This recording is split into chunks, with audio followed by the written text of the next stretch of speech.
et que vous en faites un martyr. Alors, il y a zéro censure.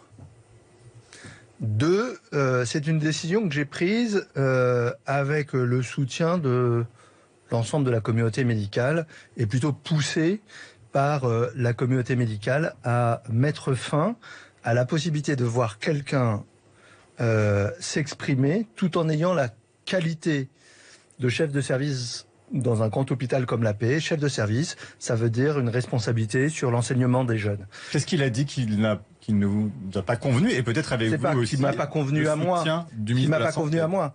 Dans les Christian Péronne, qui il y a 15 ou 20 ans était quelqu'un qui avait des positions tout à fait honorables et qui a beaucoup travaillé sur des sujets importants. On est venu à prétendre que à cause de l'hydroxychloroquine, on avait tué 20 ou 25 000 personnes, que ses collègues faisaient n'importe quoi. Donc il a accusé ceux de Nantes d'avoir tué un patient en leur donnant pas d'hydroxychloroquine, a accusé l'ensemble des réanimateurs d'être intéressés par l'argent et de considérer qu'on gardait le plus de malades possible pour gagner de l'argent, quoi, des choses qui sont des accusations qui sont gravissimes, et on ne pouvait pas lui laisser des responsabilités. Donc il avait le choix entre garder ses opinions très personnelles pour lui-même. Donc on a d'abord saisi un collège de déontologie, on lui a envoyé l'avis en lui disant voilà, là vous dites des choses qui ne sont pas compatibles avec le fait de vouloir exercer des responsabilités auprès des jeunes. Plainte contre lui. Et ensuite, l'ensemble de la commission médicale de la PHP m'a demandé de porter plainte devant le Conseil de l'Ordre, ce que j'ai fait. Et j'ai, après avoir recueilli les avis, avoir une procédure qui permet de mis fin à ses fonctions de chef de service, c'est-à-dire de responsabilité. 147 000 personnes ont signé une pétition en sa faveur. Oui. Est-ce que ce sont pour vous des complotistes, puisque c'est aussi ce que vous dénoncez dans votre dernier livre? Vous dites, voilà, il y a des comportements complotistes, un peu fanatiques, vous citez même le professeur Raoult. Qu'est-ce que vous répondez à ces 147 000 personnes? C'est ça ce que je trouve préoccupant derrière le cas personnel de Christian Péronne.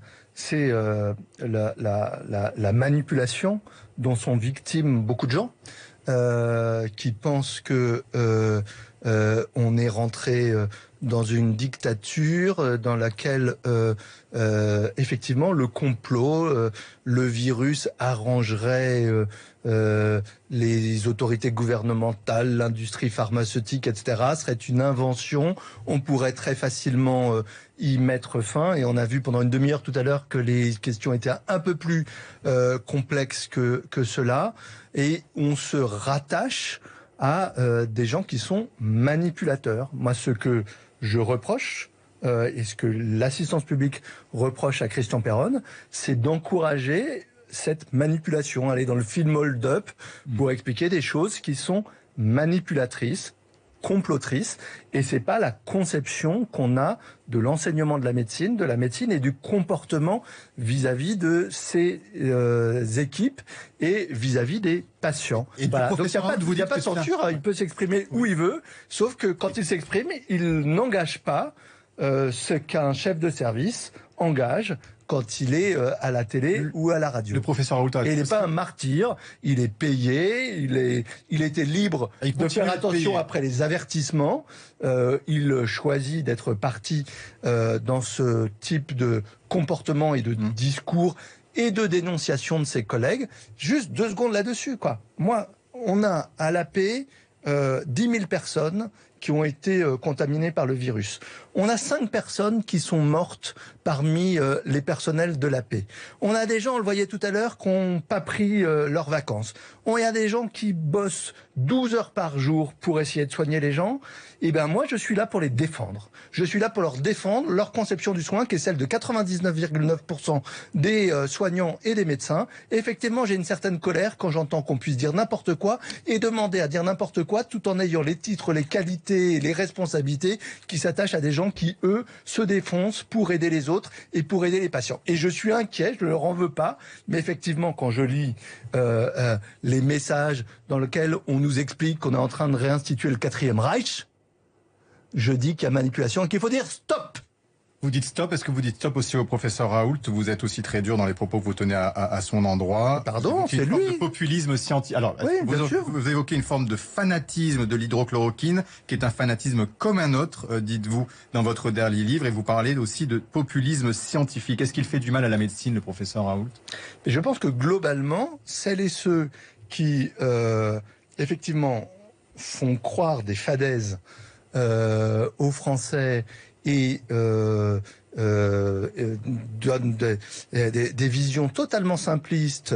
Vous avez vu en expliquant, il y aura pas de deuxième vague, le truc est fini, puis en fait il n'est pas fini et on trouve autre chose et on va expliquer que c'est à cause. Voilà, ces choses-là embrouillent les esprits de tout le monde et posent des problèmes à un moment où on a besoin de totalement autre chose. On a besoin d'avoir un peu de confiance, on a besoin d'avoir du bon sens, on a besoin d'avoir de la modestie, on a besoin d'avoir du contradictoire, on a besoin de chercher des vraies solutions et pas de partir vers de mauvaises solutions. Et je parle du populisme parce que le populisme, c'est cela. Le populisme, c'est quand on flatte le peuple au lieu d'être exigeant vis-à-vis de tout le monde, exigeant intellectuellement. C'est pour ça que quelquefois mes réponses sont trop longues.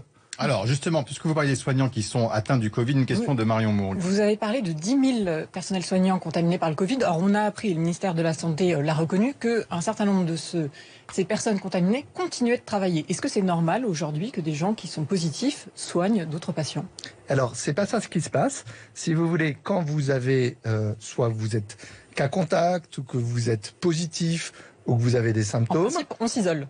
On s'isole et on s'arrête de travailler. Et ce que les comités scientifiques ont considéré, c'est qu'au bout de 7 jours, après ce moment-là, vous pouviez reprendre le travail sans avoir besoin de refaire un test. Certains nous sans avoir besoin de refaire un test. Sans s'être arrêté 7 jours. Oui. On a énormément de témoignages chez nous, la règle, c'est effectivement qu'on s'arrête 7 jours. Voilà, qu'on soit médecin, infirmier, directeur, qu'on s'arrête 7 jours ou qu'on s'isole 7 jours. Donc il n'y a pas de soignants qui ont le Covid et qui sont asymptomatiques et qui continuent à travailler sans s'être arrêtés auparavant. C'est ce que vous nous dites. Ah oui, je suis à peu près sûr de cela. En tout cas, c'est ce qu'on recommande. Parce que dans d'autres hôpitaux de France, ce n'est pas le cas. Ensuite, il peut y avoir... Parce qu'il y a du manque de personnel, voilà ce qu'on nous dit. Ah non, alors là, pardon, non. Il peut y avoir une situation d'une personne qui a voulu retravailler et on n'a pas pu la convaincre d'eux. Mais il n'y a personne qu'on va chercher pour leur demander de faire... de combler les manques de personnel par cela. Voilà. C'est dit. Alors, il y a une autre question qui se pose avant qu'on en vienne aux vaccinations. Amélie. Combien de déprogrammations d'opérations hors Covid depuis le début de la crise? Et je vais poursuivre ma question, elle va être un peu terrible. Est-ce que vous savez combien de décès sont liés dans vos hôpitaux à l'absence de soins, à la déprogrammation de soins en raison du Covid? Alors, il y a eu une déprogrammation très très forte au printemps, pratiquement 80% de déprogrammation. Les 20% qui restaient, c'était les opérations après les urgences, c'était les greffes d'organes, c'était des opérations extrêmement urgentes, mais le reste ne se faisait pas entre début mars et mi-avril ou fin avril même. Donc ça, très importante. Très grande différence pendant le mois d'octobre, le mois de novembre et le mois de décembre. Là, les chiffres s'inversent. On a à peu près 15-20% de déprogrammation et 80% d'intervention chirurgicale ou de séjour médical pour autre chose que le Covid qui sont maintenus. Et ça a été une exigence près des personnels, voilà, de travailler énormément pendant cette période pour pas compromettre les chances, parce que une fois c'était déjà compliqué, et ça s'est traduit par des retards de dépistage, pas forcément à l'hôpital d'ailleurs, retard de dépistage, retard de prise en charge. On ne voulait pas accentuer les choses et ça reste quelque chose d'important. On évoquait l'une des raisons pour lesquelles il faut contenir le virus plus bas, c'est pour qu'il y ait moins de victimes du Covid et moins de victimes d'autre chose. Je vous pose la question sur la troisième chose, je ne sais pas vous dire. Parce que la Ligue contre le cancer chiffre, c'est terrible à dire, mais chiffre le nombre de décès liés à ces déprogrammations. Donc on voulait savoir si vous aviez, vous aussi, une évaluation. Alors je crois 4 à 8 000 morts supplémentaires en France d'ici à 2025. Alors la Ligue contre le cancer, ça n'est pas forcément lié aux déprogrammations, c'est aussi lié au fait que les personnes sont allées moins dans les centres de dépistage ou se faire dépister en disant je ne sors pas de chez moi. Ça n'est pas ça n'est pas uniquement la déprogrammation, mais c'est un effet important et nous comptons mettre les bouchées doubles, si je puis dire, pendant l'année 2021 pour être plus performant l'ensemble du système de santé en matière de dépistage. Si je peux donner des choses quelquefois qui sont positives. Il y a eu des grands progrès pendant cette période. L'un des progrès considérables, je pense qu'il y a 1 an, vous m'aurez interrogé sur la coupure entre l'hôpital d'un côté, les médecins de ville de l'autre. Là, pendant la crise, on a travaillé la main dans la main, on a mis en place les mêmes systèmes ensemble, on va travailler de plus en plus. À partir du début de l'année, on aura un système médecine de ville, hôpital, pour les patients qui appellent pour les urgences, pour pouvoir les orienter plus rapidement. Donc, on a des choses qui se sont accélérées. On peut suivre les patients à domicile bien plus qu'auparavant. On a 850 000 patients qui ont pu être restés à domicile, suivis soit par leur médecin de ville, soit par l'hôpital.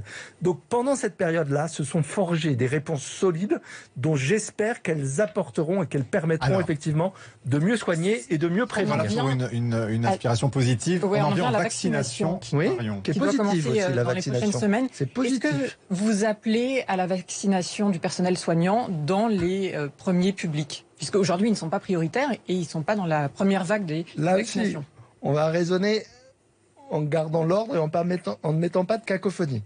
Il y a dans ce pays des autorités qui définissent les priorités de vaccination.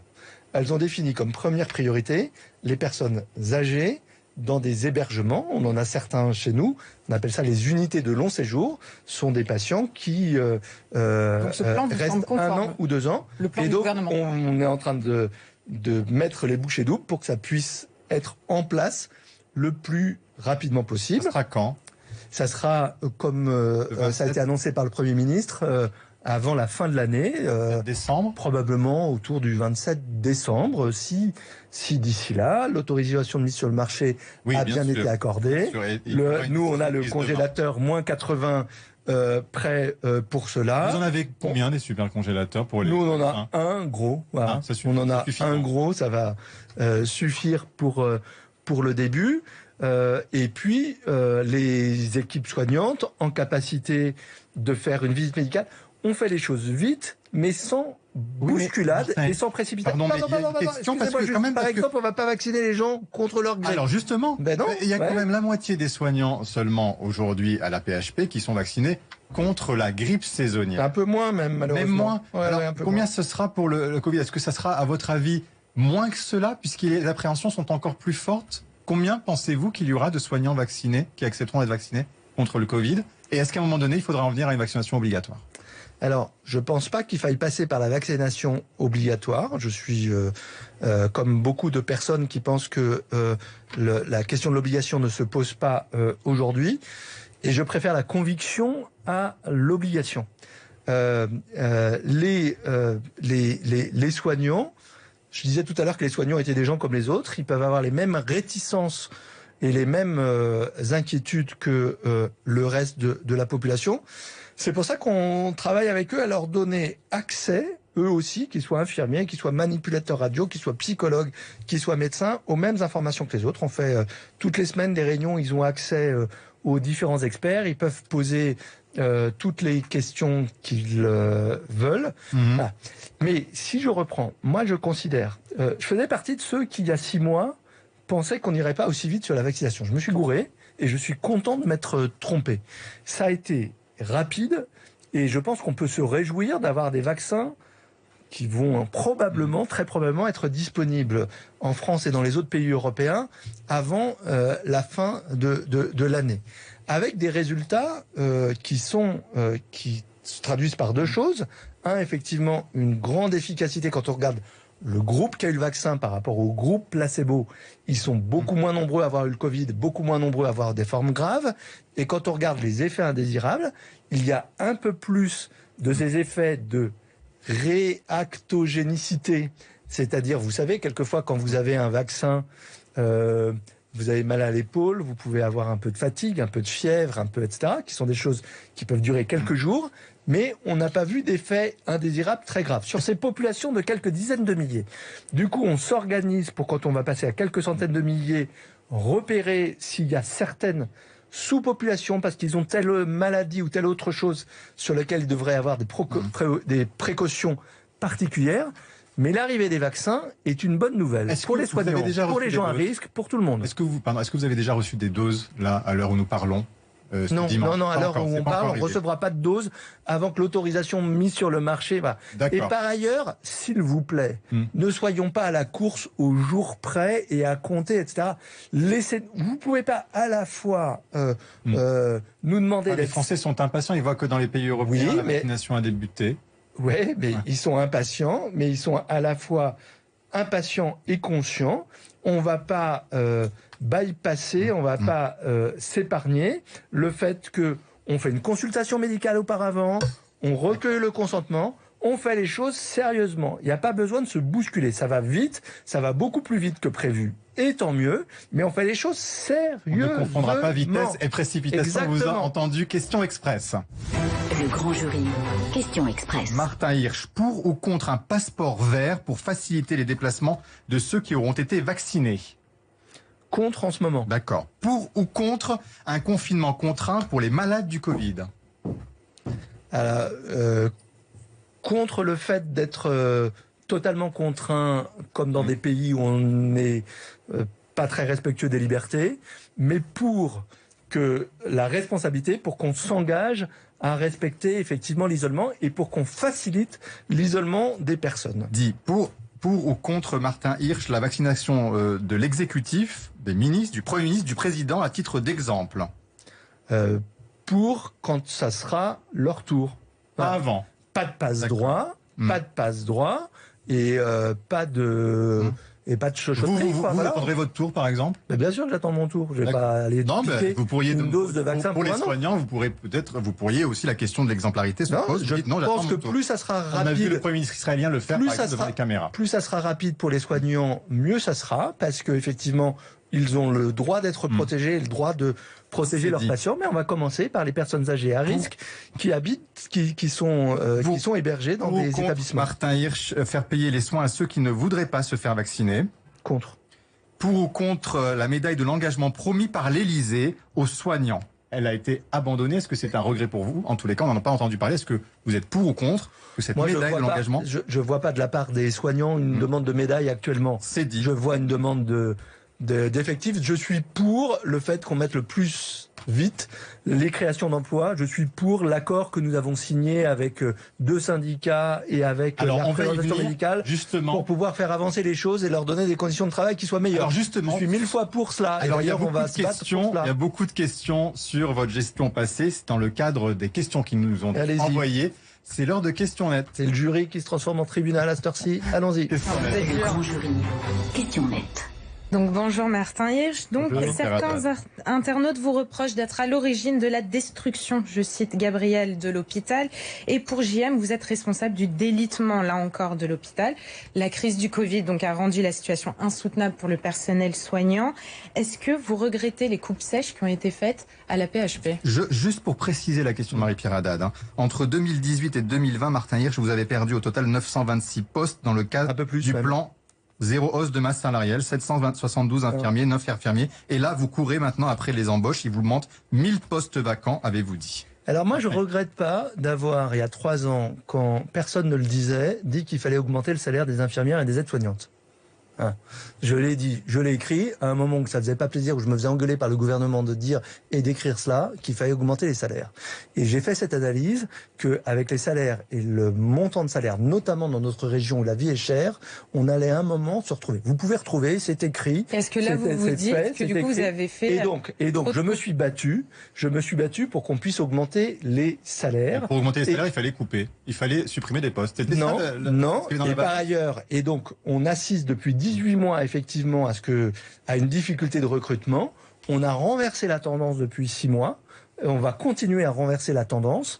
Et pour le faire, je pense que si on arrive à signer des accords comme on a réussi cette semaine, à signer des accords en disant, mais écoutez, on peut faire en sorte que ça soit au niveau des équipes, qu'on aménage les horaires pour tenir compte des demandes des équipes, si on fait en sorte qu'on puisse embaucher pour permettre aux aides-soignants de suivre une formation pour devenir infirmier, si on met en place des moyens d'avoir des infirmiers de pratique avancée, voilà, c'est tout tout cela qu'on est en train d'organiser. On rattrape le temps. Est-ce que vous n'avez pas perdu, je le disais en introduction de cette émission, est-ce que vous n'avez pas fait le bilan de diagnostic à l'époque? Vous aviez des gens dans la rue, c'était, on s'en souvient tous, au printemps 2019. Ça a continué au début de 2020, qui vous disait, attention, il y a trop de, il y a insuffisamment de personnel. Dire ils ont tort et il faut rien faire. Vous m'avez entendu dire ça? Vous m'avez entendu dire cela? Mais sans Covid, on n'aurait pas réussi à avoir ce résultat. Sans Covid, parce que ce que vous énoncez, ça paraît assez logique. Je pense que le Covid, le Covid a déclenché les augmentations de salaire du Ségur, et sans le Covid, on les aurait pas eues. Voilà. Donc je pense que le Covid a fait prendre conscience à tout le monde que ce problème qu'on était certains à voir, quelques-uns à voir, était vu par tout le monde et qu'on ne pouvait pas à la fois les applaudir et leur dire « ayez des salaires trop faibles ». Voilà. Et donc on a commencé à augmenter les salaires grâce au Ségur, tant mieux. Et si le Ségur est l'enfant du Covid, ça montre que le Covid peut avoir aussi des effets de prise de conscience de choses. Et dans ce cas-là, tant mieux. Est-ce qu'il faut continuer? La réponse, oui. 12 000 lits supprimés depuis 1992, vous n'êtes pas le seul en cause. Est-ce que là aussi, il n'y a pas eu un manque d'anticipation? Est-ce qu'il n'y a pas un manque de vista? Mais il y a probablement des manques et des choses qu'on a ratées, mais et d'autres qu'on a bien faites. Mais si je reprends la question du nombre de lits, tout ne se traduit pas en nombre de lits. Donc il y a moi je trouve bien plus grave la coupure qu'il y avait entre l'hôpital et la médecine de ville que de compter le nombre de lits. Et je redis, pendant la crise de cette année, le sujet n'était pas de trouver des lits, était de trouver des personnels. C'est pour ça que j'estime que de dire que la priorité numéro 1 sur l'hôpital, c'était pas d'inventer des lits, mais c'était de mieux payer les soignants pour qu'effectivement ils puissent faire le travail, qu'ils aient envie d'y être et qu'ils aient envie de faire. Et c'est la direction dans laquelle on est, et c'est là qu'on accélère. Et que la bonne ligne pour cela, c'est pas de le faire unilatéralement, mais de donner des possibilités, ce qui a été donné par le Ségur à l'hôpital de négocier. Moi, c'est la première fois. Ça fait 7 ans. Et vous trouvez les soignants? Ça fait 7 ans que je dirige l'assistance publique. C'est la première fois que j'ai des choses à donner au moment où je négocie. Avant, j'avais rien à donner. Là, j'ai pu travailler et donner, et j'ai eu face à moi des gens responsables, y compris des responsables syndicaux qui avant étaient permanents, ont remis la blouse quand il s'agissait du Covid, parce que on a tous changé. On a tous changé, on a tous été transformés par le Covid, on a tous considéré qu'il fallait pas faire exactement comme avant et qu'il fallait faire différemment, et on a tous envie de se battre pour que le système de santé soit debout, qu'il aide le plus possible les patients, qu'il vous aide, qu'on arrive à avoir ces différents défis et qu'on arrive à convaincre les Français à la fois d'avoir confiance dans le vaccin et de faire attention pendant les vacances de Noël et pendant tout ça. Voilà, pardon, vacances de Noël, le jour de l'an. Tout ça, Noël, super. Merci Martin Hirsch. Une question nette mais qui a